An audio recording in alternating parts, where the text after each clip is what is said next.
no. Rebels Anakin and Rebels Yoda in the same episode.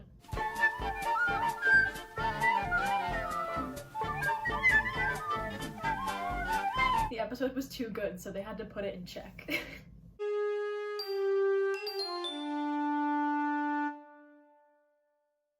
Welcome back to Rebels Revisited.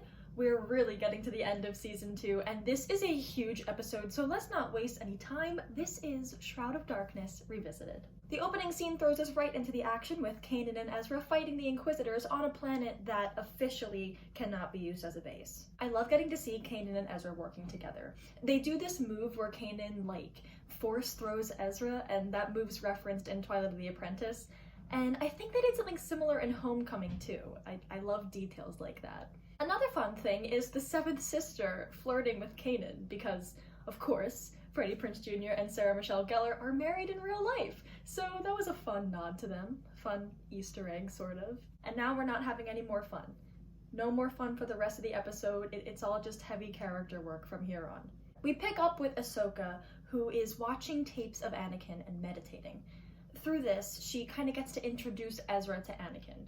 Apparently, Kanan told Ezra that Anakin was the greatest warrior in the Jedi Order during the Clone Wars. But here's what Ahsoka has to say about her old master, and I think it's really sweet. He was powerful, rarely lost a battle. But what has surprised people was how kind he was. He cared deeply about his friends, and looked out for them until the end. I love that we get to hear how Ahsoka remembers Anakin, and I love that this is how she remembers him, for his kindness, for his compassion. How wonderful is that? This really is a scene that I treasure. There are moments when Rebels is for Clone Wars fans, where its function is to add emotional weight or resolution to Clone Wars storylines. I really think these two shows are two parts of one whole. Just to further prove this, the line where Ahsoka says, "Last time I saw him, he was rushing off to save the Chancellor," made Season 7 better. And in turn, Season 7 makes this better. Since we already had this line when we watched Season 7 and saw Anakin rush off to save the Chancellor, we knew that he and Ahsoka weren't going to meet again until Malachor. We knew that that was it. And then when we revisit this episode, we can imagine the scene just like Ahsoka can when she recalls the last time she saw Anakin. The Clone Wars and Rebels really enhance each other. They're two parts of one whole. They're two parts of one whole. There's this one line that's interesting to me. Basically, Ahsoka says that during the Clone Wars, she had experienced Jedi Masters like Yoda and Obi-Wan to consult with when difficult problems arose. And now, that's a struggle that you don't always think about when considering post-Order 66 Jedi. They don't have anyone to guide them in their decisions. There are no wiser, more mature Jedi to consult about things. They're on their own. Unless, that is, you have a Jedi temple available to you. Luckily, these guys do, and that's where they go. I love the scene outside the temple. I think it's so interesting how these three characters all have different paths. Ahsoka's I left the Order, it was my choice. And while she doesn't want to deter Kanan and Ezra from their paths, she also has no desire to return to the Jedi. She's on her own path, they're on their own paths, but they still help each other, and they're all united in the Force, even if the Force has different plans for each of them. And I think that's such a cool part of this show. And then that idea is driven home on a physical or visual level, because once they're in the temple, they each have an individual path there. A door opens for Kanan, but no one else can see it. Let's talk about everyone's individual paths in the temple. I think I'll just go one by one in full instead of jumping back and forth between them like the episode does. So this isn't going to be exactly chronological, but I think it's just gonna be easiest to tackle it this way. So first up is Kanan. Buckle up, you guys. Let's do this. What we're seeing here is the culmination of Kanan's Jedi trials. I think it's so cool that Kanan has been working towards knighthood this whole time and he didn't even know it. I find the whole situation really interesting, and it's all so specific to Kanan. He walks through the door and is in a dojo, so he's pretty much physically put back into his past. This is a place where he trained during the Clone Wars, during his childhood at the temple, so there's no running from his past here. He has to be able to confront it head on. Plus, even though he doesn't know it, he's fighting the Inquisitor, so that makes it really personal to Kanan because the Inquisitor cut pretty deep into his mind. I think he did some psychological damage to Kanan in season 1, so having them fight as Kanan's trial means something. Even if Kanan didn't know he was fighting the Inquisitor, the Temple Guard taunts him in a very similar way to how the Inquisitor did, so it has a similar effect anyway. Also, isn't it just an interesting piece of lore that the Inquisitor used to be a Jedi? I think that's so cool. I love how in this fight, Kanan reaches for a second saber and he grabs a red one. And he ignites that red saber just as the Temple Guard starts preying on his fear and walking toward him saying, "You'll never be strong enough to protect your pupil and you will perish for your failure."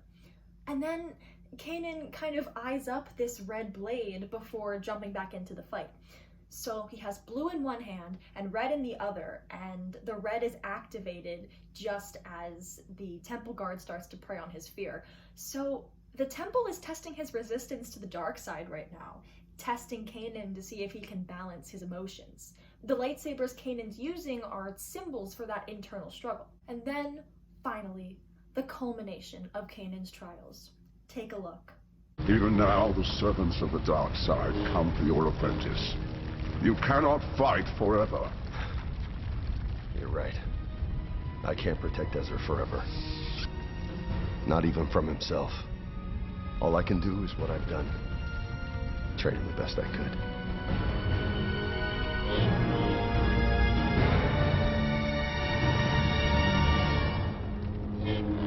By the right of the Council, by the will of the Force, Kanan Jarrus, you may rise. I think that's one of the most important scenes in the whole series.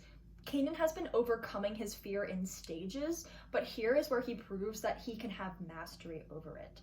Here is where Kanan proves he has a balanced view of his responsibility over Ezra.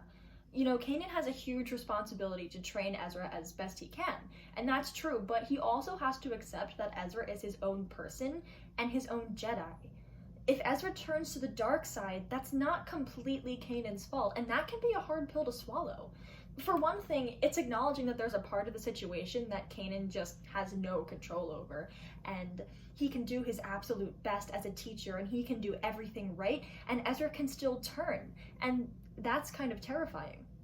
But also, for someone like Kanan who struggles with low self-esteem, it can be really hard to not blame yourself for things, especially big things. I think people who have that struggle can hold really tightly to guilt, and even though letting go of guilt is a good thing, doing so can be like pulling teeth, man.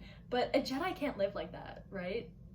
So there are lots of reasons why this is a hard admission for Kanan to make, but he accepts all of it, and that's a huge part of why he gets knighted right here. There's one more key part of the test that Kanan passes.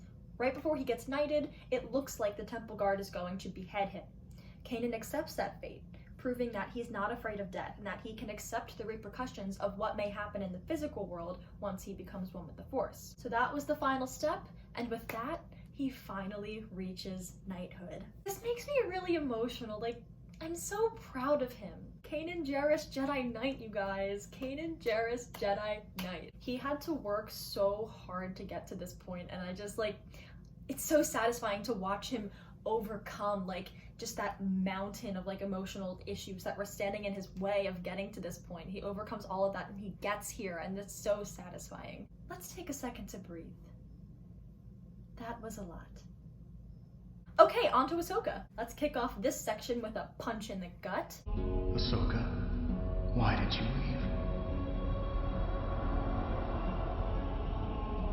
leave? Where were you when I needed you? I made a choice. I couldn't stay. You were selfish. No! You abandoned me. You failed me. Do you know what I've become?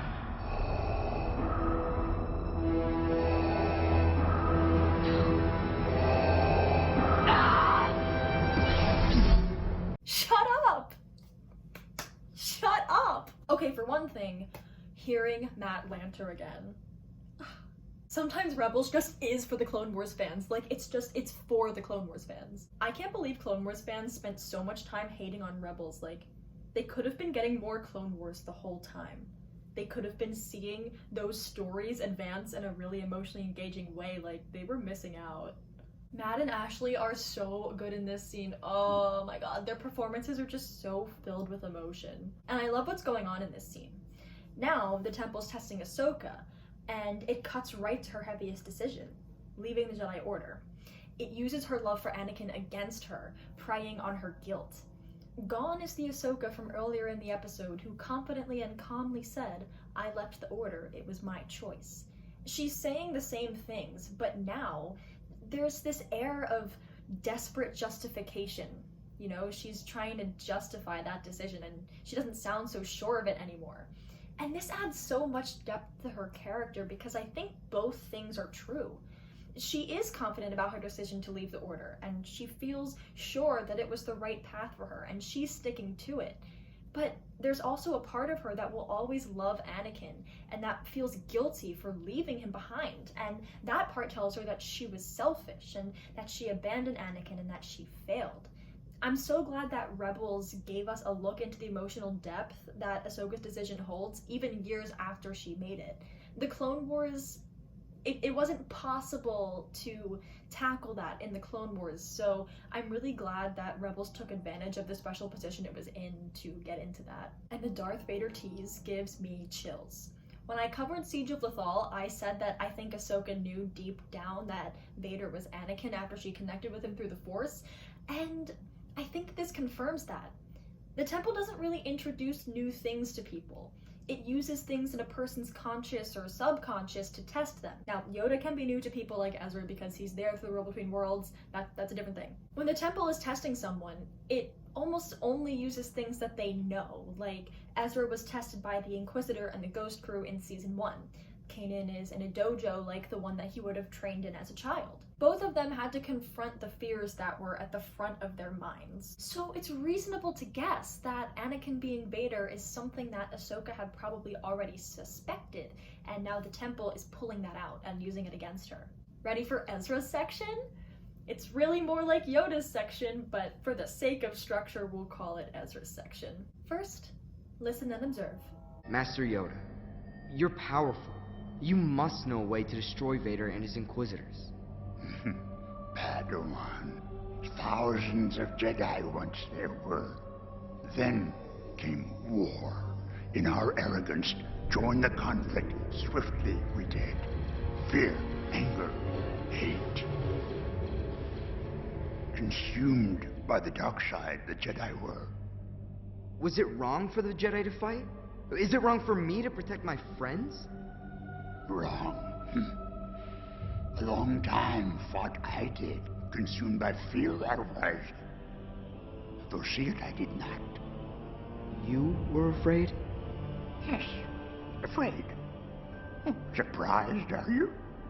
A challenge lifelong it is, not to bend fear into anger. I don't even think I can effectively unpack all of this, but I will unpack some of it. For one thing, Yoda literally says that the Jedi were consumed by the dark side, so that's not even up for interpretation anymore. I mean, there were good people in the Jedi Order, but the Order itself was rotted. It was rotted at the core. It was consumed by the dark side, and every Jedi was a part of the problem. You cannot be a Jedi and be a general. Like, not really. I love how bluntly that's addressed here. Like, there are no two ways about it. The Jedi were consumed by the dark side, and it's crazy to hear it in words. Rebels really did that. Now let's appreciate Yoda's arc.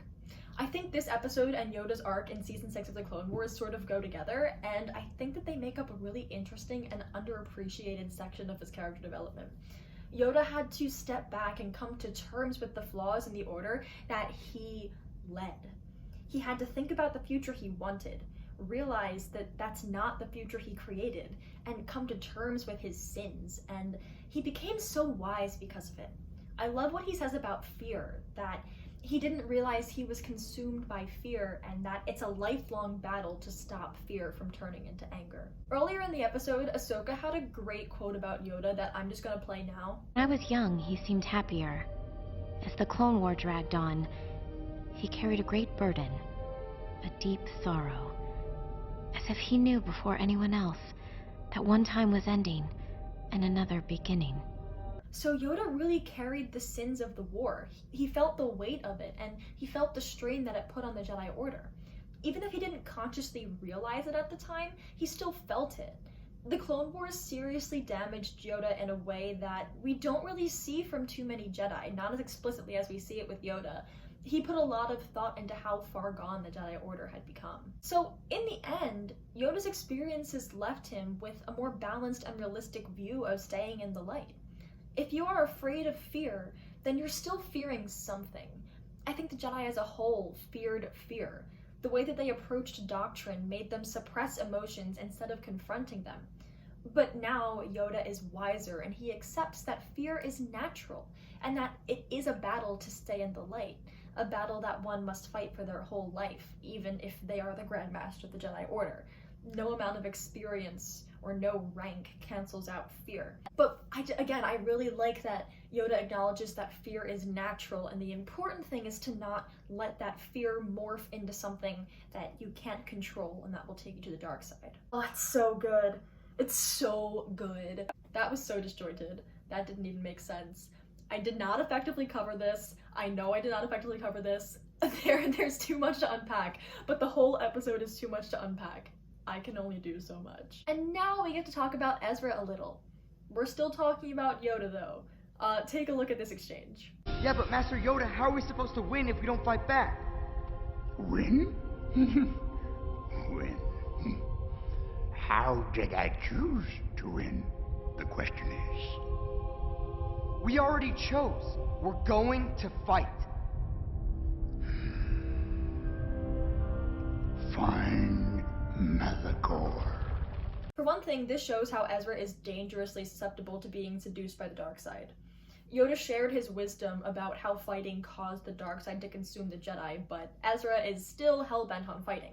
And that's a dangerous attitude to have, so this really is building up to Twilight the Apprentice. And I also think it's interesting that Yoda is dealing with a similar thing to Kanan in how he can try to guide Ezra, but ultimately Ezra is his own person and will make his own decisions. Yoda seems pretty disappointed in Ezra's desire to fight, but he can't stop him.